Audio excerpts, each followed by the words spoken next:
Hello and welcome back to Seaside Garage. Maybe you could see it when I drove it in here. There's number plates on the Princess. I went to the MOT Friday, very early morning. I went to the MOT station, tested everything, got a list of stuff to do because it did not pass the first time. The brakes were fine. I had some struggles with that, but it was fine in the end. I spent a lot of time Thursday adjusting them and getting everything to work perfectly. But at the MOT, I got a list with some stuff. That stuff was a bit of looseness in the bearings at the front end. I could tighten that up. It was really not a lot, so just a bit of tightening was enough. It's not noisy or anything, they were just a little bit loose. Then he found a rubber on the steering knuckle that had perished. I hadn't noticed that.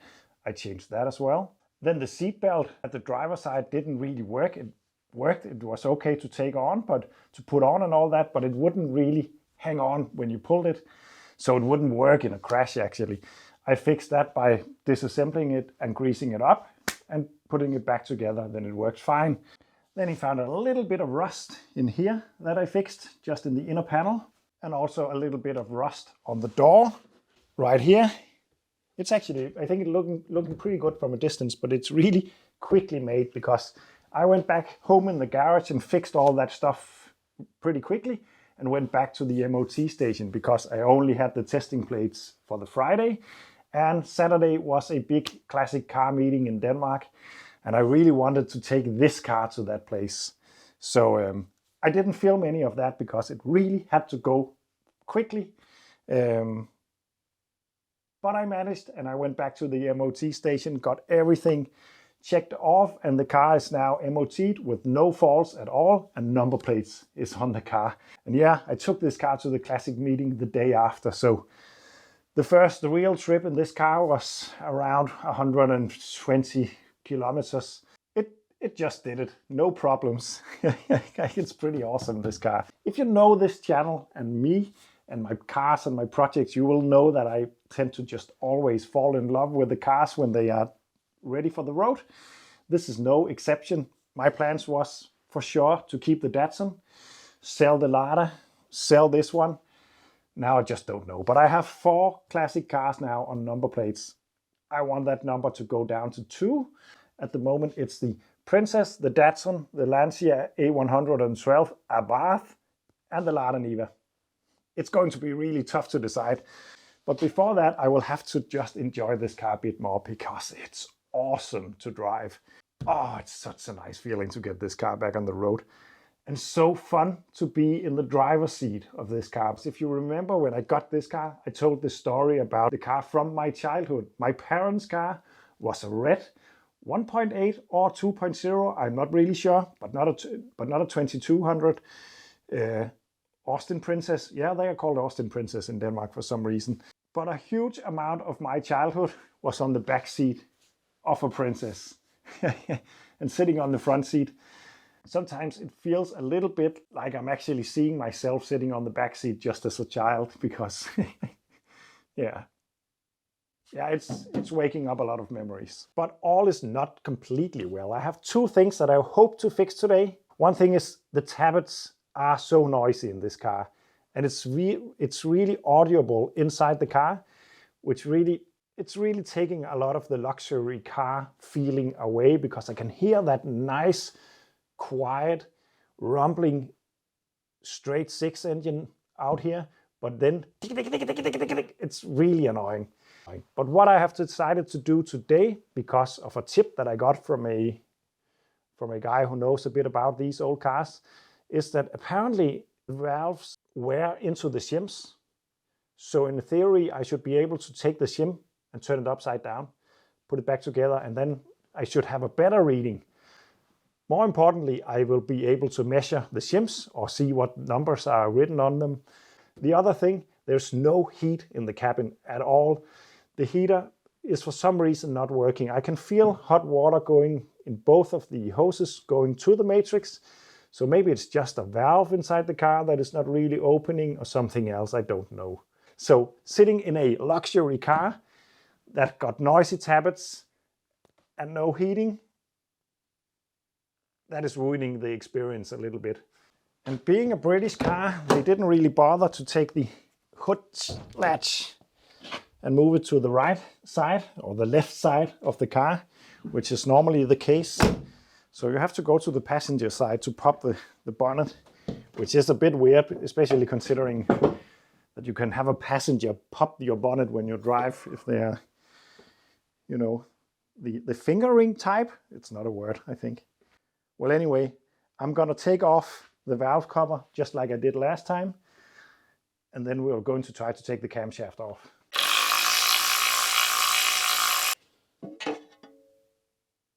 I'm gonna align the engine with top dead center, compression stroke of cylinder number 1.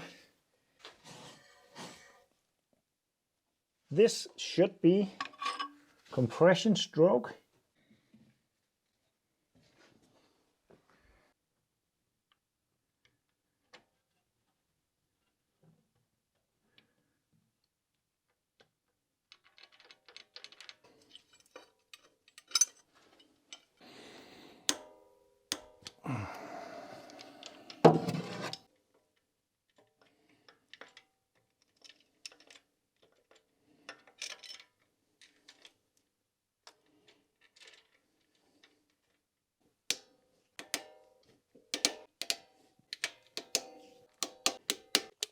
Now I think I can remove the camshaft with the lifter setup and all that in it. This is where I need a special tool to make sure that the bucket doesn't just fall out, I think. But I don't have that. So I hope I can just balance it somehow. This is messy and not the right way to do it. And I'm going to take the camshaft out when I go to reassemble it. But right now, I'll have to keep going because there's no turning back right now.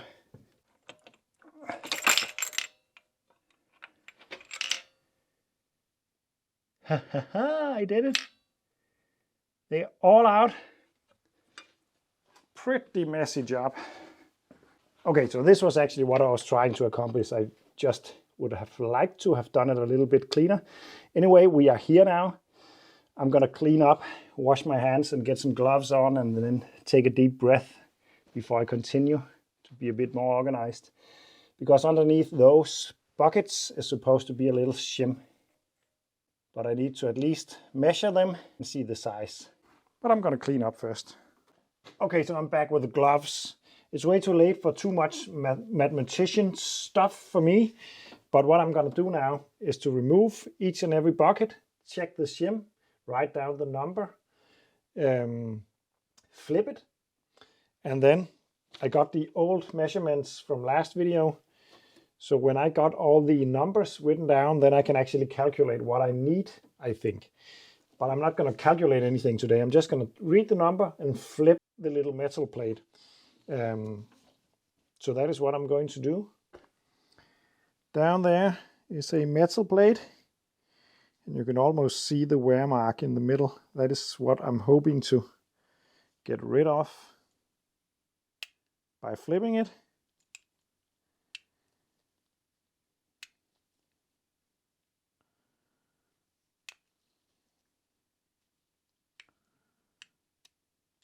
There we go.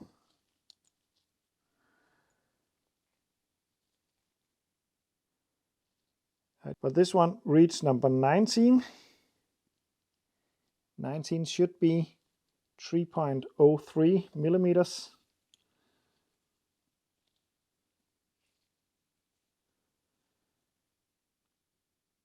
Yeah, that's bang on. So that's right.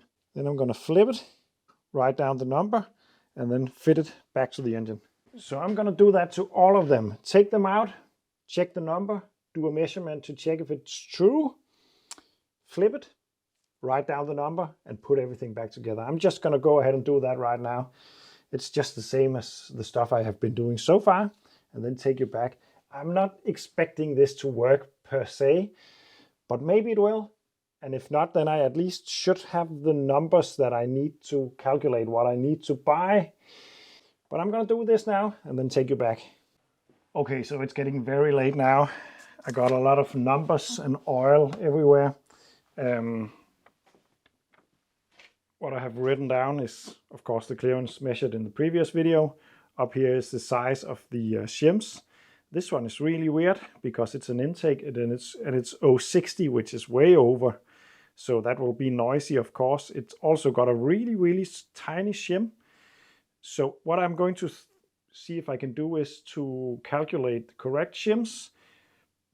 I will do that by taking the clearance and adding the shim size and subtracting the correct clearance. Then I should get the size of the correct shim. So I'm going to try to see if I can make it work with what I have, or at least make it better. It's really weird with this intake that is this much out of whack. I think that will be rather noisy through the intake. All the exhausts are also too big and will of course also be noisy. I'm not sure it will matter that much actually, but I can't be sure. But that intake is, I think that's the one that is really noisy. But I'm gonna go to bed and do some calculating and continue tomorrow. So it's the day after, and I have just consumed a couple of big cups of coffee to be able to calculate a little bit, because it's not my strong point. And I'm not going to be able to get them within spec, not at all, but I'm going to be able to make an improvement at least. And I will be able to know which shims that I will need for the future. This up here is what I measured in the previous video. These are the names of the shims. This is a bit weird one, because 16 is apparently not available according to my manual, but I presume I know the size. I'm just going to measure to be sure. A lot of them are close to being in spec. A lot of them is quite out. The numbers down here is the correct shim size, or thereabout, calculated from this using the average within the spec. I have flipped all the shims, so these readings can change maybe. I don't see any big wear marks, but it's really small. But it's really small, the stuff that we are talking about here, so maybe it will make a difference. But this intake is really bad. 0.60, it is supposed to be between 0.36 and 0.41. This intake over here is also too little. That is really bad. The conclusion that I came to is that if I take this one, the shim from this one, and swap it with this one, then this will be within spec. And this will be slightly big, but not at all as big as this one. So it will be an improvement. I will get rid of the tight one, and I will quiet this one down at least. Maybe it will make a difference, maybe not. But that is what I'm going to do. So now I'm just going to put everything back together with another shim in that bucket, and then put the camshaft back on the car. And then I should take another measurement on all, just to be sure, just to know if the flipping of the shims has made any difference. So I'm going to put everything back together now and then do the measurement.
No.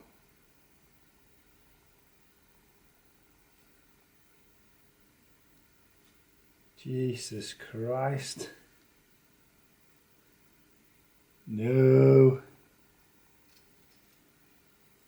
Yep, it did snap. But that's because it's a welded bolt.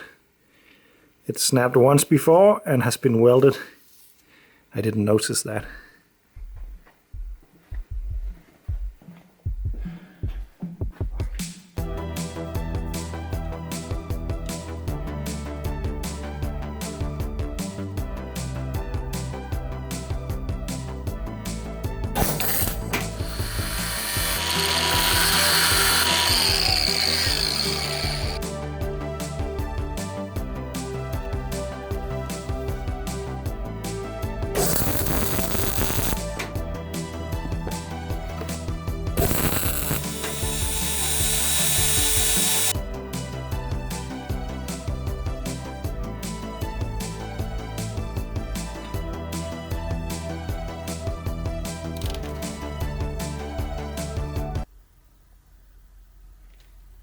It's not gonna work.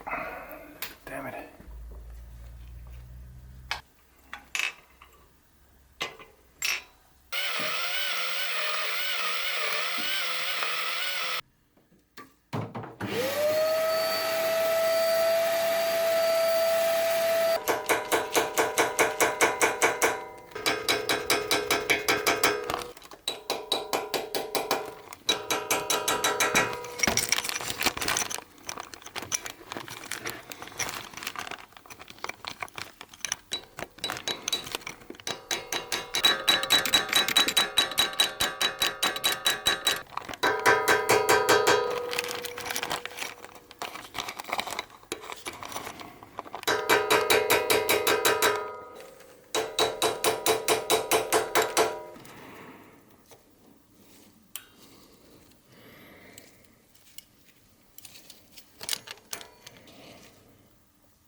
Phew!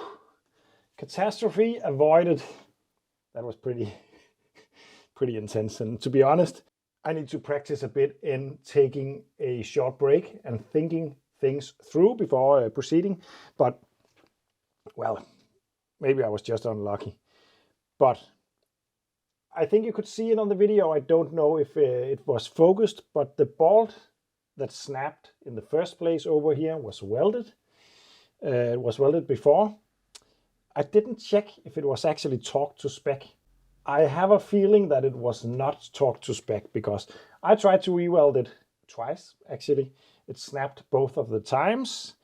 I think it's pretty much impossible to weld a bolt up like this and make it strong enough. It needs to be torqued to 2.8 kgm.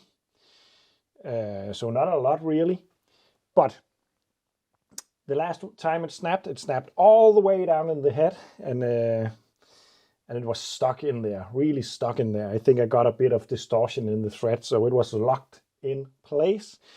So I had a lot of time to think while I tried to take it out. I was beginning to think that I might end up having to drill it out and put a helicoil in, and was really unsure if and scared of putting metal bits in the engine.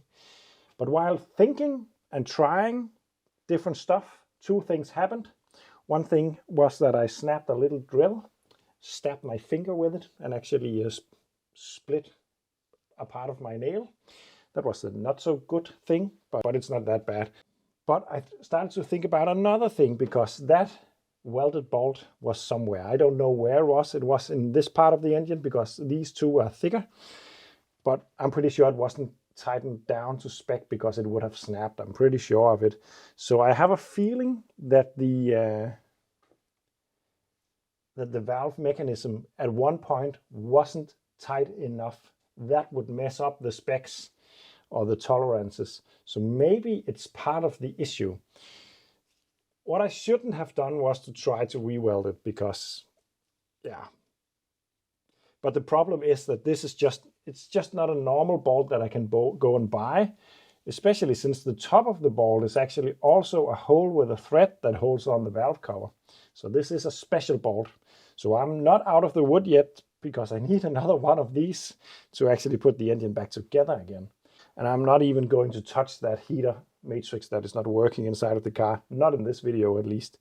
So, but this is just one of those things that happens, and I actually really like to show, because going out in your garage and fix a little thing very often snowballs into something else, and it's not always turning out the way you were hoping or expected it to do. But I need to see if I can find one of these bolts tomorrow, hopefully, so I can get this car riding again, because it's so much fun to drive, and it's not supposed to be in here. The Lada Niva is supposed to get in here very soon to get the engine back in the engine bay, even though the engine is still in pieces over there. But yeah, this was not part of my plan. We'll see what happens. Anyway, thank you for watching, and yeah, who knows what it's going to be, I don't know. And yeah, see you in the next one.